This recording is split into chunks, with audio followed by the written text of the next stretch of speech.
Estás viendo Infinito. Abre tu mente.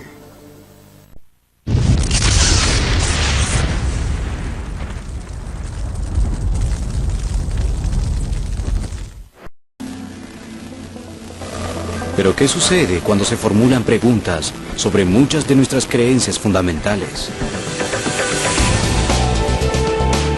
Un misterio que no tiene explicación. Un enigma que desafía la razón. Una respuesta sorprendente e inesperada.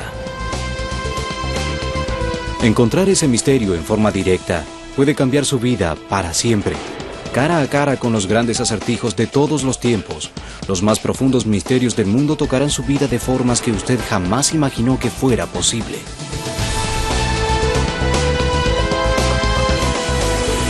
Encuentros con lo inexplicable.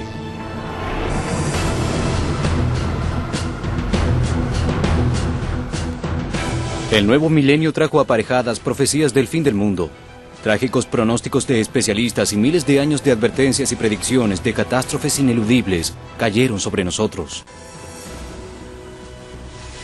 El 1 de enero del año 2000 fue el comienzo de un nuevo año, un nuevo siglo y un nuevo milenio. Todas ellas buenas razones para celebrar. ¿Pero debemos celebrar el comienzo de este milenio en particular? ¿O acercarnos con sensación de cautela? A medida que el año 2000 se acercaba, grandes terremotos en todo el mundo se incrementaban casi geométricamente. ¿Podría ser esta una señal del fin de los tiempos, predicho durante siglos por antiguos profetas y por el mismo Cristo? El profeta del Antiguo Testamento, Daniel, advirtió que en los últimos días habría tiempos de tribulaciones como nunca han existido desde que hubo naciones. ¿Comenzamos ahora a ver desplegarse estos hechos? A mediados del siglo XX, luego de 2500 años de exilio y diseminación por el mundo entero, el pueblo judío regresó a su territorio bíblico, exactamente como predijo el profeta Ezequiel. ¿Podría ser este el acontecimiento que señala el comienzo del fin? ¿El nuevo milenio estará rebosante de esperanza o cumplirá la promesa del Armagedón? ¿Son estas historias de un pasado lejano? ¿O son profecías del fin del mundo a cumplirse en nuestra generación? En la próxima hora examinaremos algunas de las profecías y los profetas antiguos y modernos que nos hablan del año 2000. También escucharemos lo que los científicos nos pronostican sobre el futuro inmediato y qué nos resta esperar en los fatídicos años que nos quedan por delante. Examinaremos de cerca los hechos que parecen poner en marcha el cumplimiento de visiones centenarias. Durante miles de años, las profecías bíblicas nos advierten de una amplia gama de cataclismos, desastres y un apocalipsis que destruirá a la mayor parte del mundo y su población justo antes del milenio.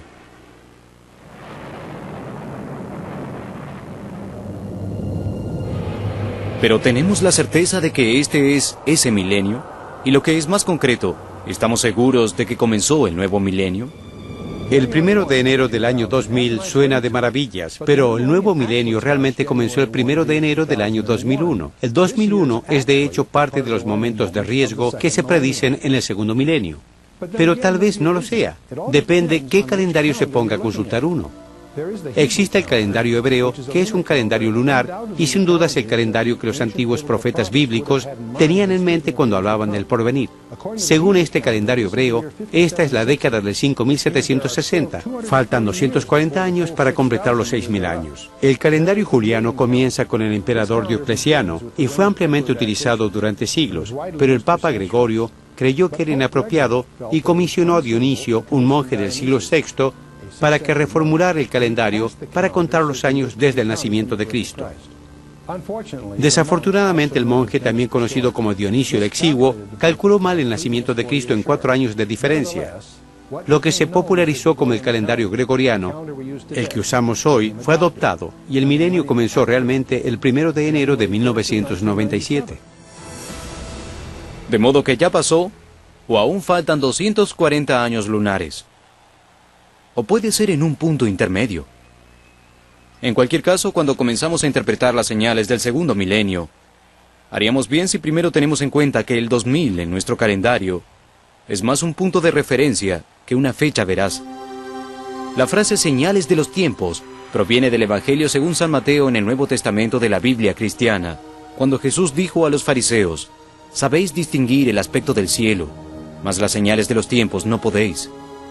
Nosotros compartimos un poco la misma posición de los fariseos, cuando nos enfrentamos a lo que muchos creen que es el final de los tiempos, o últimos días, pero aún enfrentándonos a la misma pregunta: ¿podemos interpretar las señales que supuestamente apuntan a las advertencias proféticas? Supuestamente es una cuestión de importancia, ya que aparentemente un 23% de la Biblia está dedicada al final de los tiempos. En el Antiguo Testamento, los profetas desde Isaías a Malaquías hablan principalmente sobre el fin del mundo. En el Nuevo Testamento, San Mateo en sus capítulos 24 y 25, San Marcos en el 13, San Lucas en el 21 y la segunda epístola de San Pedro están dedicadas a tales enseñanzas, y por supuesto casi todo el libro del Apocalipsis se centra en el fin del mundo como lo conocemos. ¿Qué son estas señales que la Biblia considera tan importantes como para dedicar una cuarta parte a ellos, y tan evidentes como para tener que reconocerlos? Ezequiel profetizó que las tumbas de los judíos se abrirían y que regresarían a su antigua patria, y su templo sería reconstruido en su sitio sagrado. La primera parte de esa profecía ya se cumplió con asombrosos detalles. Entre las señales contemporáneas más obvias, según lo describe la Biblia, están las promesas y los rumores de guerra. Nos resta esperar tiempos de tribulaciones como nunca habían habido desde que Israel se hizo nación. Nos dicen que habrían de venir tiempos donde todo lo bueno sería tildado de malo, y lo malo será considerado bueno.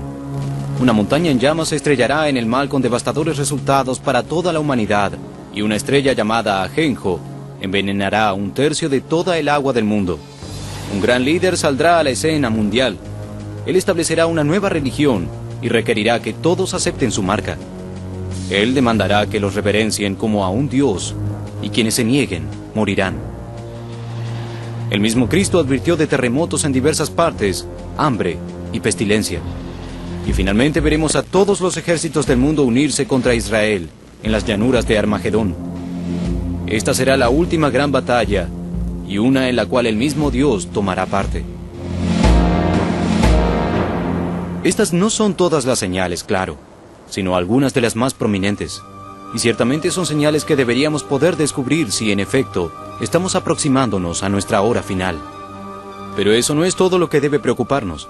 Han habido otros profetas a través de los siglos que nos escriben acerca de lo que muchos creen es nuestro presente. Un piadoso sacerdote católico llamado Malaquías, o Morguer, vivió cerca de 1000 años atrás y escribió acerca de lo que se llamaría la profecía papal. En ella nombró a cada papa en sucesión desde 1134 hasta el que él describe como el último papa. Desde su publicación, la profecía papal, por razones que se esclarecerán, ha sido comparada con las predicciones de Nostradamus, cuyas advertencias y pronósticos a menudo tenían mucho que dedicarles a los papas. Cerca de 400 años atrás, Nostradamus escribió sobre los vuelos aéreos, submarinos, magnicidios presidenciales y reales, la Revolución Francesa, las 2 guerras mundiales y los papas. Ninguna de estas profecías hubiera podido ser imaginada en su época, pero a pesar de eso las volcó al papel con la plena confianza de que eran precisas. Pero cuando Nostradamus era joven, quienes se atrevían a expresar sus dotes proféticas eran condenados a la hoguera, de modo que él escribió sus predicciones en enigmáticos cuartetos. Algunos de estos laberintos de palabras permanecen sin resolución hasta nuestros días. No obstante, la historia ha cumplido la mayoría de ellos. Pudo verse que eran asombrosamente precisos. Nostradamus era un judío que se convirtió al catolicismo ante la amenaza del destierro.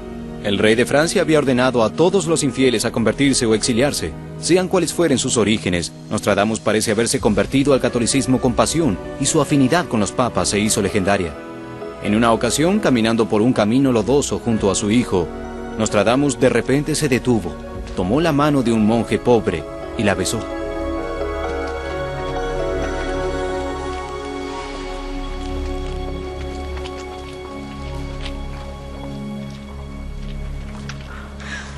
Padre, nos dejas como unos tontos. ¿Por qué crees eso? Porque el hermano Peretti es un monje de innoble cuna, nacido tardíamente en una posilga. Hijo mío, deberías rendirte y postrarte de rodillas ante su santidad el Papa. Anda, vámonos. 45 años después, 19 años después de la muerte de Nostradamus, el indigno porquerizo se convirtió en el Papa Sixto V. En 1555, 40 años antes del descubrimiento de la profecía de Malaquías o Morgaine, Nostradamus publicó varias predicciones describiendo el destino de los papas. Sus cuartetas se asemejan mucho a la visión de Malaquías. Ambos, por ejemplo, describen a Juan Pablo I como la luna y a Juan Pablo II como el trabajo del sol. Pero es su concordancia con los hechos que rodean a este último papa lo que es particularmente inquietante, hasta su nombre. Malaquías fue muy extenso en su descripción y muy claro. Pedro el Romano llevará su rebaño a pastar en medio de numerosas tribulaciones. La ciudad de las 7 colinas será destruida. El crepúsculo cae, presagiando la profundidad de la noche antes del amanecer prometido. Nostradamus, como era su costumbre, vierte su predicción en términos más oscuros, refiriéndose al último papa como la roca de la iglesia, lo que según las enseñanzas católicas sería Pedro. Ambos concuerdan además que habrá grandes infortunios y que un hombre llamado Pedro será el último de los papas. Nostradamus, de hecho, en una de sus cuartetas más directas escribe: «Oh vasta Roma, tu ruina se acerca, no la de tus muros, sino la de tu fluido vital». Al igual que Malaquías o Morgaine, él ve no solo la caída del Papa, sino también la de la ciudad. Y si Malaquías y Nostradamus tenían razón, solo habrá 2 papas más. Estas profecías fueron escritas hace 600 años, pero a pesar de eso, la precisión de sus predicciones y su asombrosa coincidencia acerca del último papa nos llama a la reflexión. ¿Qué aguarda con exactitud a nuestra generación? ¿Es posible que profetas de hace 2000 años vieran las guerras y las plagas del siglo XXI? ¿Y por qué deberíamos estar particularmente preocupados por este siglo? Mientras que las profecías de Nostradamus tienen un grado de precisión, no son consideradas escrituras oficiales, y como tal no son reconocidas por la Iglesia Católica. Cuando se trata de precisión, nadie puede igualar a los profetas bíblicos. Su marca de profecías hasta ahora no muestra fisuras de fallas. Más de 400 profecías concernientes al nacimiento y la vida del Salvador fueron cumplidas con toda precisión. Y muchos de nosotros fuimos testigos del cumplimiento de las profecías en nuestros tiempos. Las profecías de Ezequiel son solo un ejemplo de esto. Pero entonces los antiguos profetas eran juzgados por distintos parámetros. En la antigüedad los hombres llamados profetas tenían 2 opciones: o se corregían o morían apedreados. Las profecías a corto plazo eran un negocio arriesgado. Tenías que ser notablemente preciso o tener una suerte milagrosa. No parecen haber motivos para suponer que las profecías bíblicas concernientes al fin del mundo antes de la segunda llegada de Jesucristo sean menos certeras. Aún así, ¿existe algo que señale a este milenio, sea cuando fuere que comenzó o haya de comenzar, como de especial significación? Bien, por una cosa llegamos casi al final de 6000 años de período de prueba según la Biblia. Y lo más importante es que los profetas, tanto del Antiguo Testamento como del Nuevo, nos dieron señales específicas para detectar los hechos que ocurrirán en los últimos días. Algunos ya tuvieron lugar, pero tal vez el más importante ocurrió ya y es contemporáneo a nosotros. Hace 2500 años el profeta Ezequiel, hablando de Dios, dijo: «Yo abro a vuestros sepulcros y os haré subir de vuestras sepulturas y os traeré a la tierra de Israel». Y continuó diciendo: «Yo tomo a los hijos de Israel de entre las naciones y los recogeré de todas partes y los traeré a su tierra». Y luego concluye: «Y los haré una nación en la tierra, en los montes de Israel, y un rey será a todos ellos por rey». Esta es una de las profecías más notables y muchos de nosotros vivimos para verla. Ahora, en el contexto, la apertura de los sepulcros se refiere a la restauración de Israel como nación. Y el 14 de mayo de 1948, hace más de medio siglo, los judíos se constituyeron como nación en territorio propio. Creo que la profecía de Ezequiel se cumplió al pie de la letra. Segundo, Jesucristo predijo que habría un dramático incremento en el número de terremotos en los últimos días antes de su segunda venida. Ahora, en la primera década del siglo XX, hubo 3 importantes terremotos de grado 6 o más en la escala de Richter. Desde entonces hubo incrementos sostenidos, especialmente en los últimos 20 años. Por ejemplo, de 1980 a 1990, hubo 310 grandes sismos. Desde 1990 a 1994 hubo una cifra asombrosa de 747 terremotos de grado 6 o más en todo el mundo. Lo que asombra es que la mayoría de la gente no está tan preocupada porque estas cosas vayan a suceder, sino cuándo sucederán. 1000 años atrás muchas personas creyeron que serían testigos del fin del mundo. ¿Por qué lo pensaron aún es una incógnita? Pero hoy, millones de personas señalan a las evidencias bíblicas que parecen sugerir que en esta generación será el final. Pero la Biblia no nos dará mensajes confusos acerca de cómo interpretar la señal de los tiempos. Jesús amonestó a los fariseos, los líderes religiosos de su época, por no saber comprender y prestar atención a las señales proféticas de la llegada del Mesías. Y les dijo, ustedes comprenden las señales del tiempo, comprenden las señales de las estaciones, pero no pueden distinguir la llegada del Mesías. Jesús advirtió a sus discípulos que nadie sabría el día ni la hora de su llegada, solo el Padre. De hecho, ni los ángeles conocen la hora precisa de la llegada de Jesucristo. Por un lado, Jesús parece decir que deberíamos poder leer las señales de los tiempos y saber qué implican. Por otra parte, nos advierten que no importa con cuánto cuidado estudiemos el asunto, Cristo regresará el día y la hora más inesperados. No hay conflicto entre las dos aseveraciones de Jesús. Creo que los fariseos buscaban señales sensacionales o sobrenaturales, y Jesús decía que las señales de los tiempos, dadas por la Biblia, bastaban. Jesús nos alienta a vivir cada día como si Él fuera a venir, en realidad hoy, antes de que el día termine. Nos exhorta a ocuparnos y cumplir su misión de bien hasta su venida, de modo que debemos planificarnos y trabajar como si tuviéramos 100 años. Aún así, la primera pregunta formulada por los discípulos queda flotando en el aire. Maestro, ¿cuándo han de acontecer todas estas cosas? ¿Estamos acercándonos a la respuesta? Pocos profetas antiguos o modernos se han aventurado a dar un momento preciso para el comienzo de todos estos acontecimientos, pero Isaías aportó pistas. Él dijo que la tierra misma temblará como un ebrio. ¿Existen indicaciones de que eso podría suceder? Según los geólogos, el área entre los archipiélagos donde se encuentran las islas de Fiji y Tonga siempre fueron una de las áreas de mayor actividad sísmica de la Tierra. Pero entre los años 1967 y 68 sucedió algo extraordinario. Se registró una actividad sísmica masiva. Aparecieron y desaparecieron islas enteras del otro lado del mundo. Pero en 1959, un despacho de la agencia Reuters informó que los niveles marinos de varios puertos griegos habían caído lo suficiente como para exponer el lecho marino. Y en 1975 entró en erupción el monte Etna. Desde ese hecho tan repentino como volátil, la Tierra parece haber cobrado vida propia. Los terremotos continúan incrementándose a una tasa alarmante. Los volcanes, nuevos y viejos, incrementaron su actividad, mientras que los niveles del mar cayeron precipitadamente en algunas zonas. Podría ser que un incremento de la actividad volcánica como la erupción del monte Santa Elena, terremotos, inundaciones y otros desastres naturales realmente anuncien el comienzo de estos cambios en la Tierra. ¿Es posible que la profecía de Isaías preanuncie de hecho el comienzo del fin? En mi opinión, el cumplimiento literal de la profecía de Ezequiel con respecto al regreso de los judíos a su territorio en 1948 señala el comienzo del final de los tiempos. Me parece que las señales ya están con nosotros desde hace bastante. Si las profecías que señalan el fin del mundo están con nosotros y ahora se cumplen, ¿qué hay de esas profecías que aún no se cumplieron?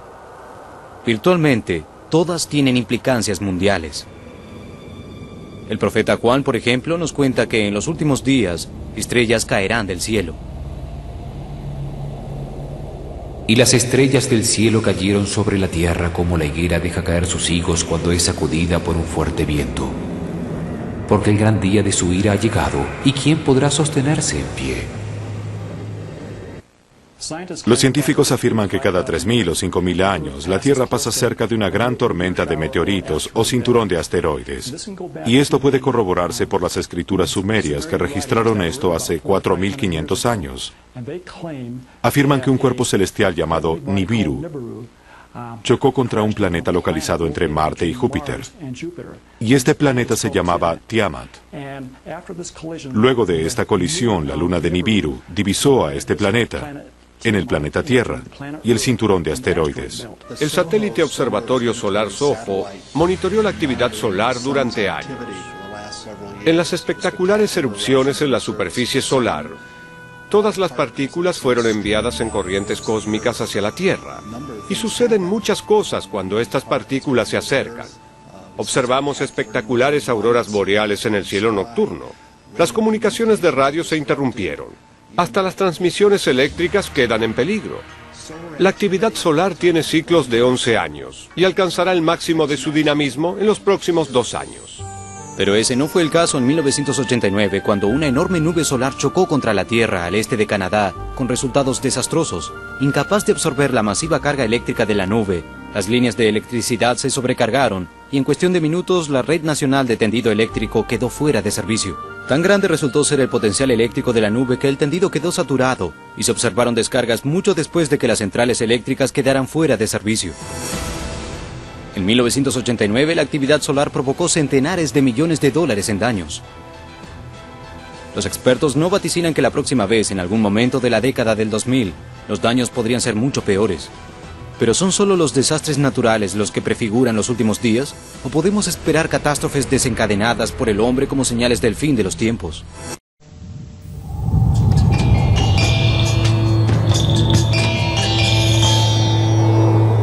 Estás viendo Infinito. Abre tu mente. De modo que, ¿qué nos resta exactamente esperar? Volvamos al libro del Apocalipsis. En el capítulo 13, comenzando con el versículo 16, Juan habla de la gran bestia que tendría todo el poder en los últimos días. Y hacía que todos, pequeños y grandes, ricos y pobres, libres y esclavos, se les pusiese una marca en la mano derecha o en la frente, y que ninguno pudiese comprar ni vender, sino que el que tuviese la marca de la bestia o el número de su nombre. Aquí hay sabiduría. El que tiene entendimiento, cuente el número de la bestia, pues es número de hombre, y su número es 666. Lo que Juan parece estar describiendo con detalle considerable es una sociedad sin dinero. ¿Es esa una posibilidad en nuestra vida? Las tarjetas de crédito son maravillosas. Estos pequeños trozos de plástico hacen innecesario cargar grandes sumas de dinero o escribir docenas de cheques. Simplemente las pasas por el lector de banda magnética e instantáneamente la cuenta está saldada. A todos nos resulta cotidiano el sistema de código de barras. Se lo utiliza prácticamente en todas las tiendas de los países tecnológicamente avanzados del mundo. Pero, ¿existe una tecnología que hiciera posible simplemente pasar el lector de barras por la nuca o la frente? ¿Y qué leería exactamente ese dispositivo? Hay distintas interpretaciones de la Biblia que no se ponen de acuerdo. Algunos dicen que la marca estará en la muñeca. Otros dicen que en la mano o en la frente.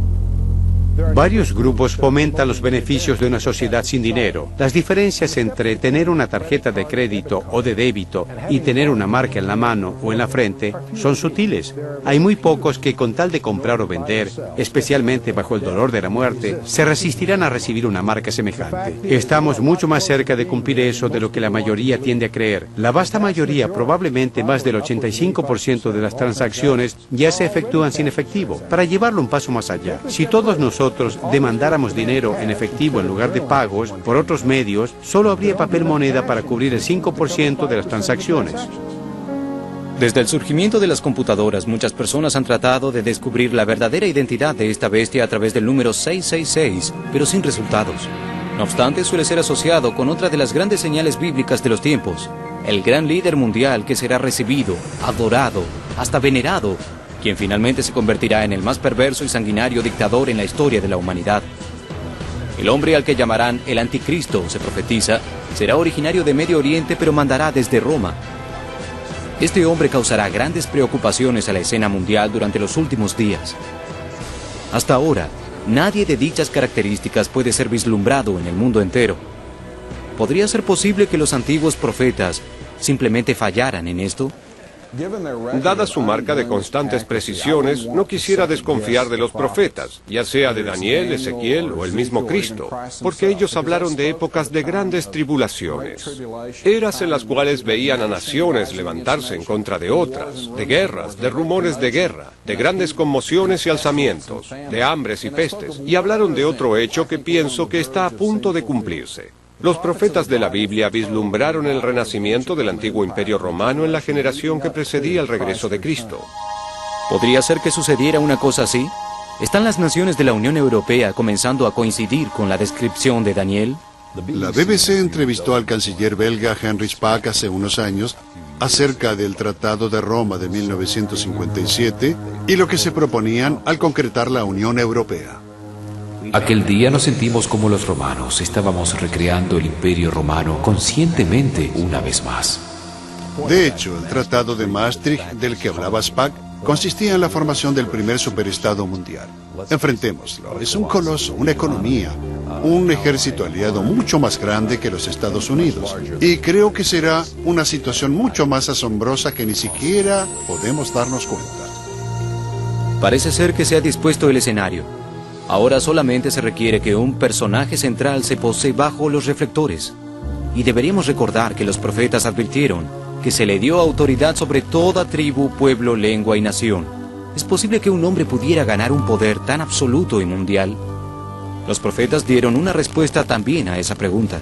La respuesta es la revelación de Juan acerca de la marca de la bestia. Control total sobre el comercio para comprar y vender traerá un control total sobre casi todos los aspectos de la vida, incluyendo la religión. En lo que concierne a superar la soberanía de las naciones, la minoría que apoya un gobierno mundial ya ha sugerido que solo esperan a que tenga lugar una crisis apropiada para que el mundo entero acepte la noción de que todos estaríamos mejor bajo un solo gobierno mundial.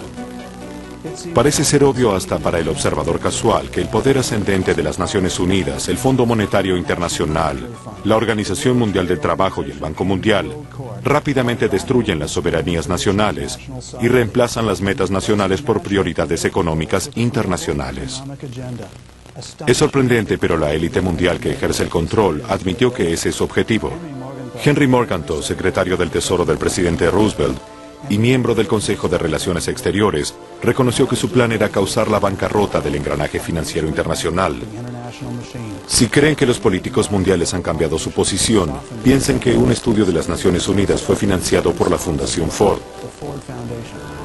Escrito por Sir Brian Orcutt y Erskine Childers y publicado en 1994, este estudio establece claramente que la Asamblea General de las Naciones Unidas, el Consejo de Seguridad, el Fondo Monetario Internacional, la Organización Mundial de la Salud y la Organización Mundial del Trabajo, todos deberían tener una sede común con el objeto de centralizar el control político y mejorar la eficacia común.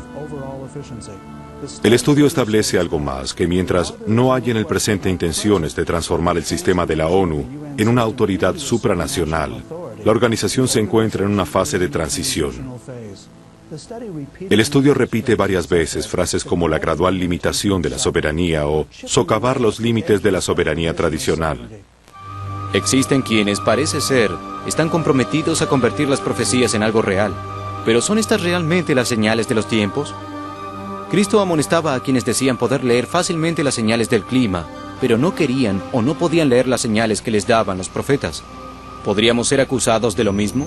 ¿O puede nuestra tecnología global ayudarnos a hacer mejores lecturas de la gente y los acontecimientos que los profetas han fijado como los presagios de los últimos días? En el Evangelio según San Mateo capítulo 24, Jesús cuenta a sus discípulos lo que sucederá en el final de los tiempos. Y oiréis de guerras y rumores de guerras. Mirad que no os turbéis, porque es necesario que todo esto acontezca, pero aún no es el fin. Porque se levantará nación contra nación y reino contra reino. También advirtió sobre otras catástrofes. Habrá terremotos en diferentes lugares. Y todo esto será el principio de dolores. El mensaje es claro. Habrá una serie de hechos de una magnitud cada vez más grande que debemos ver como señales del mayor de los acontecimientos, su regreso. Y mientras la tierra ruge, podemos buscar en la sociedad en general para caer en el descreimiento. En la segunda carta a Timoteo, San Pablo advierte: En los postreros días vendrán tiempos peligrosos, porque habrá hombres amadores de sí mismos, avaros, vanagloriosos, soberbios, blasfemos, desobedientes a los padres, ingratos, impíos y sin afecto natural, implacables, calumniadores, intemperantes, crueles, aborrecedores de lo bueno, traidores, impetuosos, infatuados, amantes de los deleites más que de Dios, que tendrán apariencia de piedad, pero negarán la eficacia de ella. A esto se evita. 700 años antes de Cristo, el profeta Isaías señaló a modo de advertencia y dijo: «Desdichado sea quien llama a lo bueno malo y a lo malo bueno, quien pone oscuridad en la luz y luz por tinieblas, quien pone amargo por dulce y dulce por amargo». Hoy somos testigos como nunca antes en la historia que quienes intentan seguir las enseñanzas de Jesús son puestos en ridículo.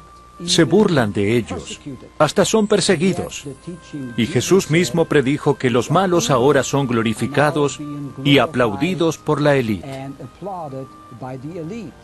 Pero existe aún otra advertencia.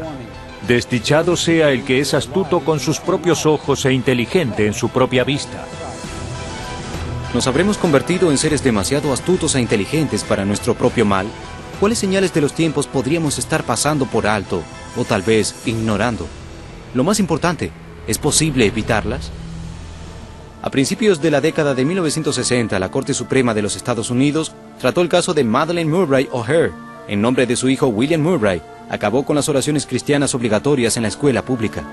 Eso determinó que se prohibieran todas las expresiones religiosas, incluyendo la exhibición de los 10 mandamientos, de las escuelas públicas en los lugares donde se infringiera a la primera enmienda.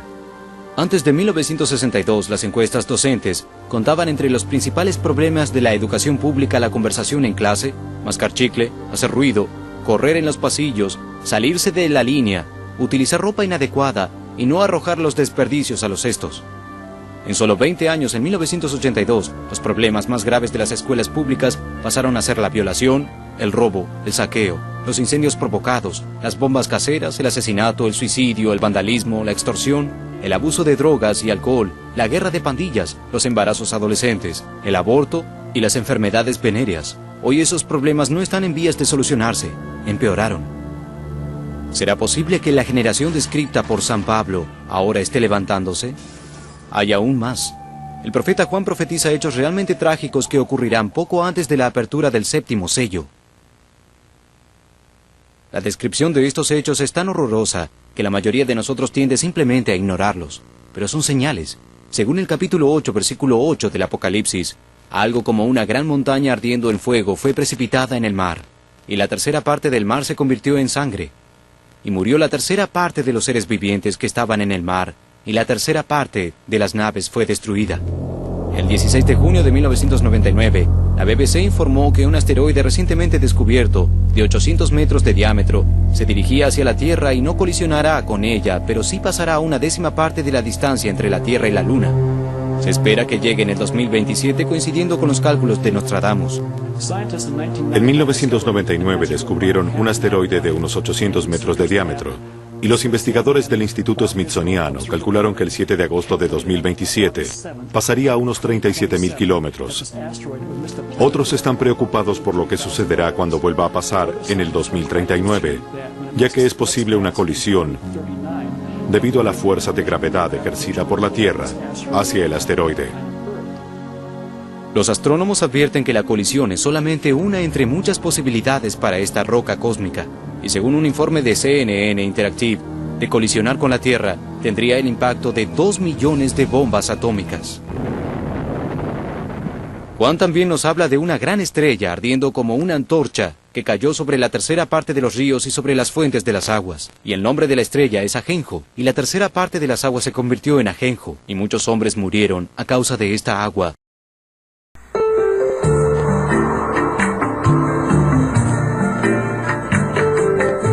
Estás viendo Infinito. Abre tu mente. Personas en el mundo no cuentan con agua potable y se prevé que para el año 2025 aproximadamente 2.000 millones de personas o más no contarán con la cantidad necesaria de agua potable. Esto representa la tercera parte de la población mundial. Antes de descartar ese problema como propio del tercer mundo, consideren esto. Un informe de la CBS de enero de 2000 indica que el 46 de los 48 estados de Estados Unidos tienen aguas potables contaminadas por un aditivo de gasolina autorizado por el Congreso para limpiar el aire. Le da un sabor amargo al agua, la hace oler a queroseno y es mortal. Incidentalmente, Chernobyl, traducido, significa ajenjo. ¿Nos atrevemos aún a ignorar las señales? Jesús alentaba a prestar atención a las señales proféticas de su regreso. De hecho, en el Evangelio según San Lucas, dijo, cuando estas cosas comiencen a suceder, erguíos y levantad vuestra cabeza, porque vuestra redención está cerca. De ser el caso, hay una señal que haríamos bien en buscar. Es la señal que advierte sobre la última gran batalla y marca el verdadero fin de las eras y el comienzo del milenio. Ezequiel habla con convicción de un gran ejército que aparecerá en la escena en los últimos días, que habrá partido de las tierras del norte y liderados por un príncipe llamado Gog. Muchos especialistas estiman que la fuerza invasora será una coalición multinacional encabezada por Rusia. El antiguo término Mesec, de hecho, refiere a la ciudad moderna de Moscú, y la antigua Tubal sería una referencia a la moderna ciudad de Tobolsk. Pero Ezequiel también advierte que traerán persas con ellos, la actual Irán, libios, etíopes, y en los últimos años buscarán aniquilar a Israel. El profeta Juan agrega considerables detalles a la narración de Ezequiel. Dice que el ejército será considerablemente más grande que cualquier otro ejército jamás reunido. En un ejemplo de cómo las profecías pueden encontrarse en los titulares actuales, en 1961 China declaró que podía constituir un ejército de 200 millones de soldados. Ezequiel predijo que Gog llegaría con muchas naciones, una gran horda, como una nube que cubriría la tierra y que buscarían aniquilar la tierra que fue devuelta de la espada y está poblada de mucha gente. La destrucción de Israel parece asegurada, pero en el último minuto el Señor se hace presente y lanza su terrible acometida sobre las fuerzas de Gog. El mundo, según los profetas, antiguos y modernos, ahora está geopolíticamente alineado para cumplir las profecías. Pero, ¿existe la manera de saber cuándo comenzará esa batalla?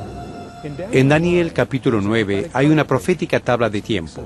Habla de 70 grupos de 7 años cada uno, un total de 490 años. El reloj comenzó a andar cuando se ordenó reconstruir Jerusalén después de haber sido destruida por Babilonia. Se detuvo el día en que Cristo entró a Jerusalén para proclamarse el Rey, el Mesías. Eso fue exactamente 483 años después. 69 de los 70 periodos ya pasaron.